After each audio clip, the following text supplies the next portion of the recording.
Ya, Assalamualaikum warahmatullahi taala wabarakatuh. Dan salam sejahtera. Apa khabar anak-anak pelajar? Saya harap pelajar-pelajar berada dalam keadaan sihat ni. Okey, untuk tajuk hari ni kita akan mempelajari pelajaran 12. Okey, bahagian akidah bagi tajuk hindari ajaran sesat.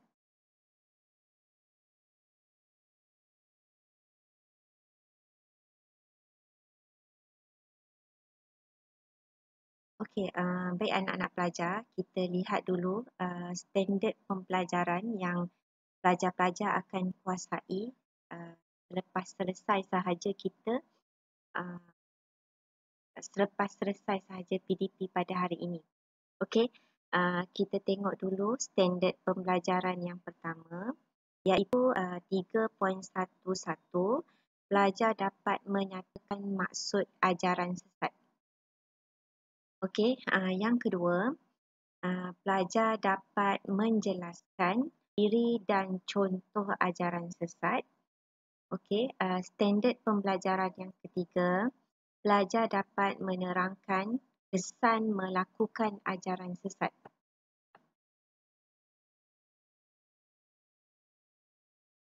Okey, standard pembelajaran yang keempat, pelajar dapat merumuskan cara menjauhkan diri daripada ajaran sesat.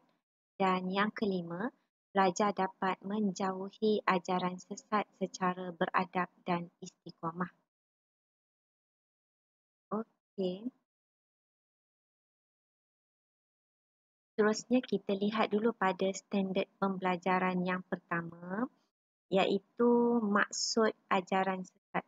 Okey, apa itu ajaran sesat? Okey, ajaran sesat adalah ajaran yang didakwa sebagai ajaran Islam, sedangkan hakikatnya bercanggah dengan Al-Quran dan As-Sunnah. Dia dakwa ajaran dia ajaran yang benar, sedangkan ajaran tersebut adalah bercanggah dengan Al-Quran dan As-Sunnah. Iaitu maksud ajaran sesat. Okey. Okey, kemudian kita teruskan kepada standard pembelajaran yang kedua iaitu ciri-ciri ajaran sesat.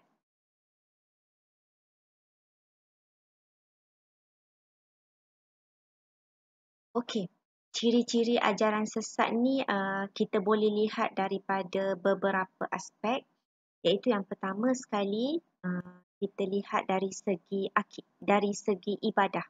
Okey, dari segi ibadah yang pertama sekali ciri-ciri orang yang mengamalkan ajaran sesat ni dia menolak kewajipan ibadah fardu. Okey, kalau biasa kita tengok cerita ajaran sesat kan, dia kata solat hanya dengan niat sahaja, tak perlu melakukan solat. Itu antara ciri-ciri ajaran sesat. Okey, yang kedua, beribadah dengan hanya berzikir bagi menggantikan solat. Ini pun antara lain ciri-ciri ajaran sesat tadi. Yang pertama tadi dia hanya niat saja. Kemudian dia kata tak perlu solat, hanya berzikir sahaja. Okey. Yang ketiga, menunaikan ibadah haji di tempat yang dianggap suci selain Mekah Al-Mukarramah. Okey, dia bina Kaabah contohnya kat mana-mana tempat, dia kata boleh melaksanakan ibadah haji di mana-mana saja kan. Okey. Okey, seterusnya. Okey. Ciri-ciri ajaran sesat dari segi aspek Al-Quran dan hadis. Okey. Yang pertama, memahami dan mentafsir Al-Quran dengan logik akal semata-mata tanpa mengikut disiplin ilmu yang betul.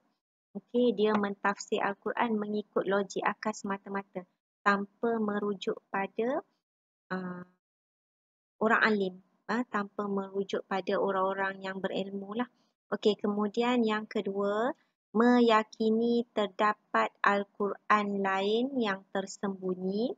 Okey, yang ketiga, hanya berpegang dengan Al-Quran dan menolak hadis sebagai sumber hukum Islam.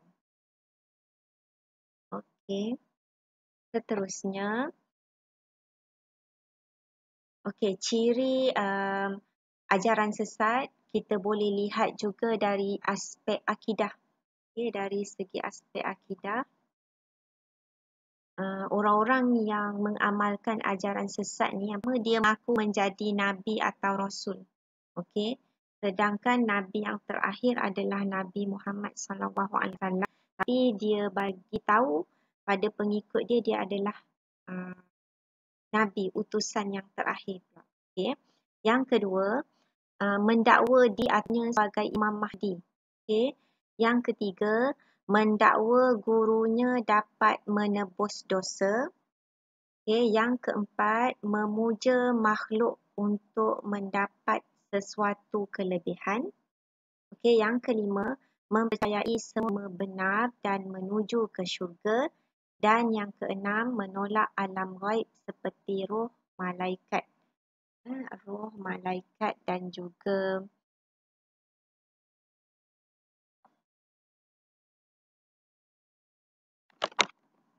malaikat dan juga jin. Seterusnya,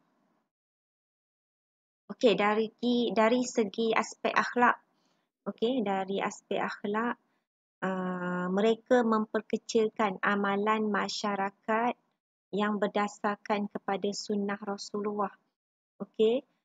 Sebaliknya berbangga dengan amalan yang bertentangan dengan ajaran Islam. Itu dari segi akhlak. Kemudian kita dah sampai kepada standard pembelajaran yang ketiga, iaitu kesan melakukan ajaran sesat. Apa kesannya? Melakukan ajaran sesat dari segi agama, melemahkan iman dan merosakkan akidah serta menjatuhkan imej umat Islam. Yang kedua, melahirkan individu yang pasif dan malas. Yang kedua, membelanjakan wang pada perkara yang tidak berfaedah. Dari segi politik pula, kesan mengamalkan ajaran sesat ni mewujudkan suasana politik yang tidak harmoni akibat taksub kepada pemimpin kumpulan. Standard pembelajaran yang keempat, iaitu cara menjauhi ajaran sesat.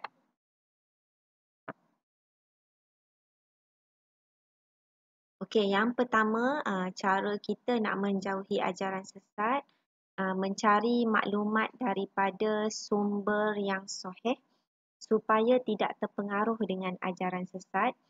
Yang kedua, menghindari diri daripada bergaul dengan orang yang dicurigai ilmu dan amalannya. Dan yang ketiga, memastikan amalan yang dilakukan benar-benar mengikut Al-Quran dan Sunnah. Pelajar-pelajar, kita dah sampai di bahagian penilaian.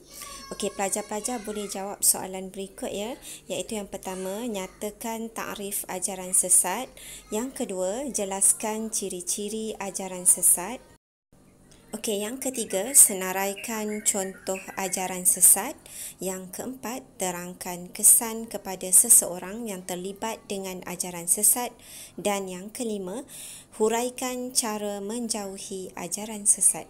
Sehingga ini dulu pembelajaran kita pada hari ini. Sehingga berjumpa lagi. Jangan lupa ya pelajar-pelajar, sekiranya video ini bermanfaat, boleh share, like dan subscribe channel saya. Terima kasih.